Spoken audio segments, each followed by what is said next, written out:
Enshanka wa wie biem asedanka odin dada yaja wosro se odi ena wie ya kyeyen se ne odi ma yen da wie biara ne hwe wanim wie so ma yenkra aduane ni mmbi wo Yesu di mu ye de Awurade ase wie emra yewura Yesu amane hunimu yi ye pese ye kya asembia wie matuni di the nature of Christ death.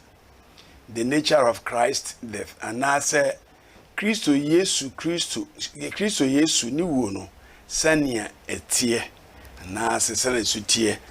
Say ye ka Yesu Christo wono a na ekyere sande na yehu etisen.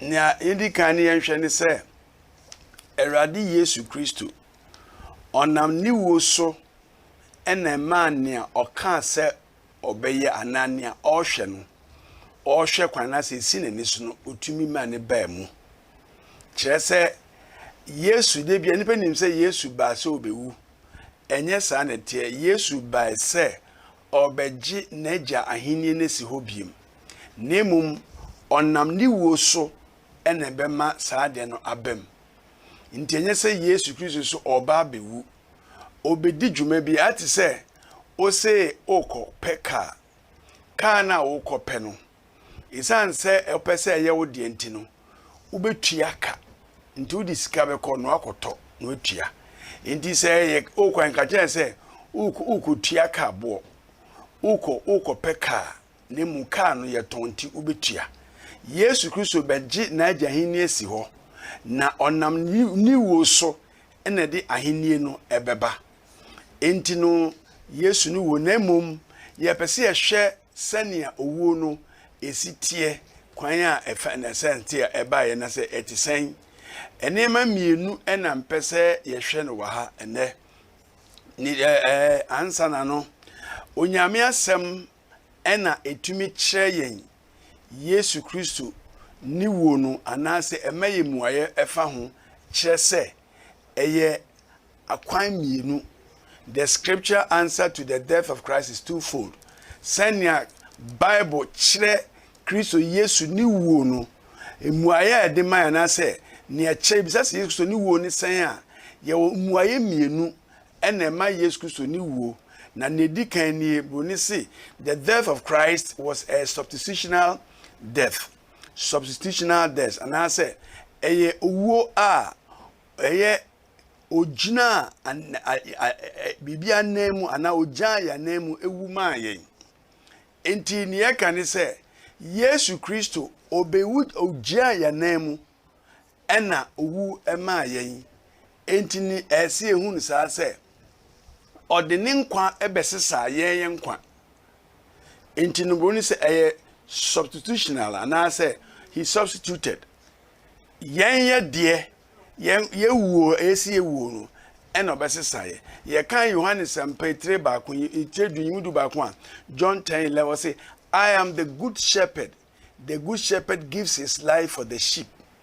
Many odwanhwefo pano odwansefo pano de ni nkwato ho ma ni nwan no enti no ne atia ne se Yesu Kristo beso o kire se ono ode ni nkwa esisa ye nkwa mayen sanotie oye ye dwanhwefo ohwe yenso na ohwe yenso se bibie mu obehwe se ye betumi enya ya hoto eba se onwu kra mayen a ode ni nkwa to ho emayen afi ye mehwe asem no ankasa ye share Bible Ezekiel chapter 18 verse 4. Ezekiel do what you munai no see. Behold, all souls are mine. The soul of the Father as well as the soul of the Son is mine. The soul who sins shall die. Or say, share akra nyina woman se ejakra woman no se obanso kra woman no okra a oye bonin no onu ara na obewuo Nia Bible no kyerɛ wɔ ha ne sɛ Awurade na nipa nyinaa yɛ nyinaa yɛ wɔ no. Na no ka sɛ ɔpɛ sɛ ɔkyerɛ sɛ ɔno na yɛ nyinaa yɛhyɛ n'ase. Na ɛnhyehyɛ a wayɛ ne sɛ obi wu a so ɔkra yɛ bɔne a ɔno ne nhyehyɛ a wahyehyɛ no ɔkra no obewu. Ne yɛtɛ ne sɛ nipa nyinaa yɛ onyame dea. Onyame ne bɔ nipa nyinaa. To nipa biara ene sɛ na wiase akoduru no minim ne ɛyɛ yɛn yadwene yɛn sɛ esan bibi nti yɛde yɛn ho saa na sɛ wiase pɛ sɛ ɛkyerɛ megidi sɛ ɛno deɛ ɛnyɛ onyame adwene nti no yɛn san mmere wɔ ho ɛnkasa wɔ ho sɛ ebim se ɛnɛ no wode wo ho nti ɛma wo ne wo ho na ɛno deɛ ɛyɛ kasa bi asabi yɛka no wɔ emra yedi yenyansa ato baabi ne yɛka bibi akeke wobɛden na watumi ade ho abram frama ahomempo no giso bi na de ama wo tim sɛ kasa bi a ɔbonsam de wura nipam ama nipa kan akaka benso de ahoɔden bi ka a hunu sɛ sabi onipa adwene firi ne tirimu a na afi ase ɛka nneɛma ɛbron ɛntumi nsi wɔ na brabom. Who on earth can say I own my life? Who told you? Obuada. If he said, Obiwetumi agye wo nkwa afiri wo nsɛm a, wontumi nka hwee. Na sɛ wa wo dia anka na nko bi begye a, wo ne ntwema nso na wongye. Yɛnhwɛ ne yie. Ɔbonsam emre di akyire ne niema a ɔyɛ kase ni bi no. Ya na American am tie pam say human rights. But human rights no, wo do call nyame anim a, you are saying something out of sense. O kan say me ni adwene mu. Wo right. Ewo de ho nnuanom enye ho asem ne yeka ne onyame aka hwe woye nyame dia. You belong to God. Woye onyame dia. Sa wo sum no sa wo nsum no woye ne dia.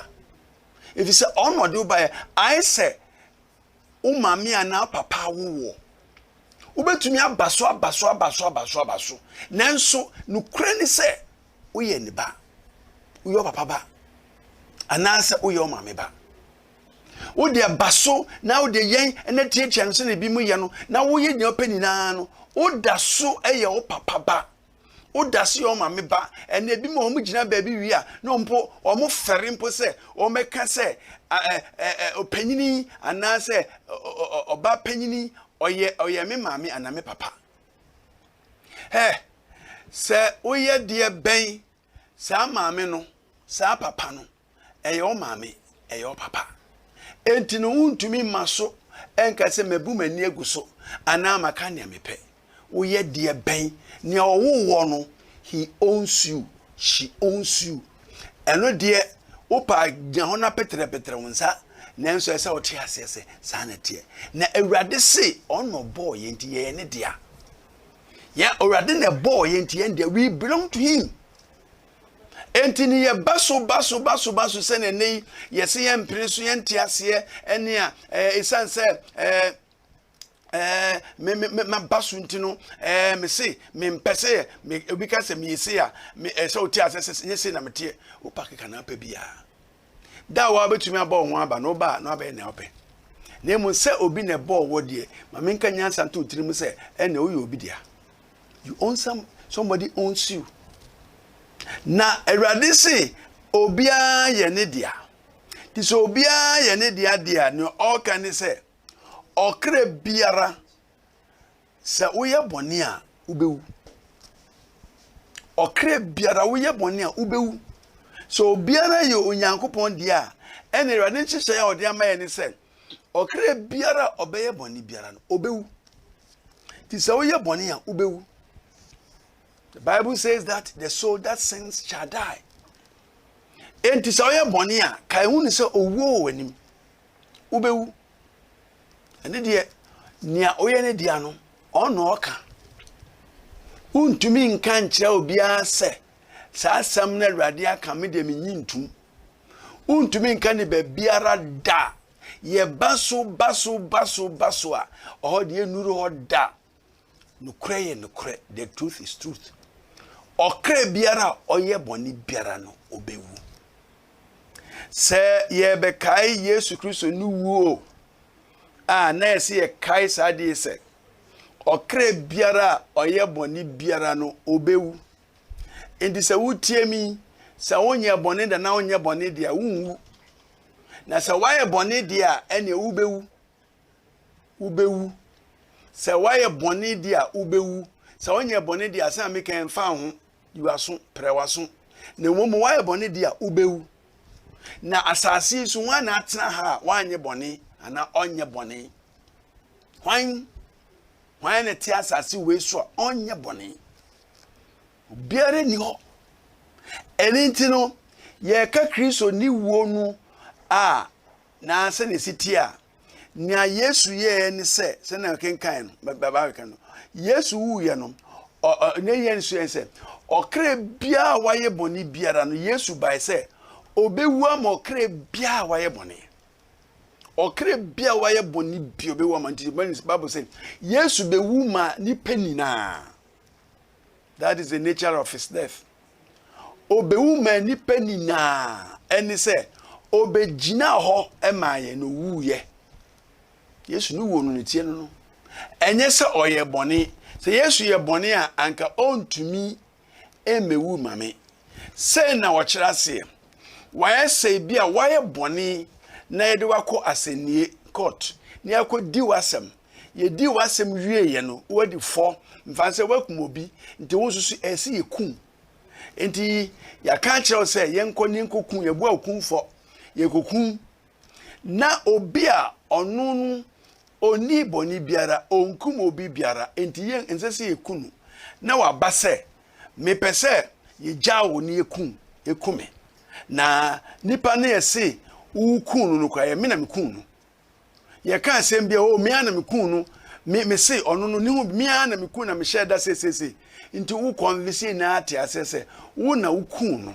okay wo na ukunu dia besi mi yenkokun enso no kra mu pa na asem no enye wo na ukunu na kire se ogina mu ama onu no ewu na wanyankwa Yesu ni wu no Yesu be ka kire me se wagina ase na ajanim se mimi fifi minya bone biara ni papa se menhu se o se eyemia mi hunu so owie obi ade eyemia mi hunu so bedwaman eyemia mi hunu se odi atoro eyemia na eja kan sem bia o se oyo a sa ene na fifi kwe Yesu bra ena sad na fifi ka mekunu wanwu wa esanenti me dia so ti Yesu be gina mu maame enuanom. That is the sweetest thing to hear. Asama de a sweet message. Asama da eso ni patini. Se nyamitia na menyame fata. Esa nyame biara no. Obi se yemfa ngu no so. Tele 2 years so. Ti uti asasi so. Na uma awurade ansema wakaso okra bia ya bonu obewu no ebamu abraboma. Na adwene da utini mu pan enisan. Obia bekase me wasotwe yemfa mame nako osidabi oseme de mpese ntina we hwe den enuanum enu no ti ye kase Yesu Kristo ye kai ni wu a ne ye kai se obegina mu mayen nti ye hu biem to ye ni papa dia onipa dasania sabi onyame abowa basasi so dia. You should never miss life, eternal life. Culture when nyansa sam enyania ye ka se we aka this is the wisdom that man needs. Nyanum so what ho na ya beto na so oso mpenu apene da shaw no ye firi kon adai nyanum Yesu Kristo unti no be obegina mu ma. Christ died for the sinful soul and Christ died for you. Nti na wie me pese nche o se da owo ensese nya osutumi say Yesu amu ama. He has stood for you. Nti efi ne kono So, Oji Yesua, Ubim, Radishao.